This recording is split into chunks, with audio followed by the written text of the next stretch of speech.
Welcome to our channel. In today's tutorial, we'll guide you through the process of enabling the Press Enter to Send feature in the IMO app. This feature allows you to send messages more efficiently by simply pressing the Enter key on your keyboard.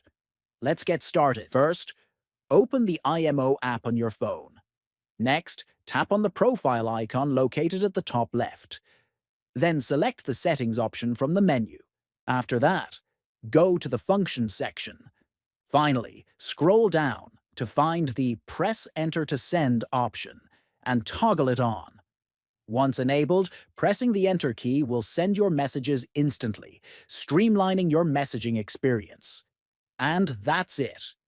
You've successfully enabled the Press Enter to Send feature in the IMO app.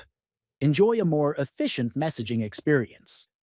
If you found this tutorial helpful, please consider subscribing to our channel, liking this video, and sharing it with others.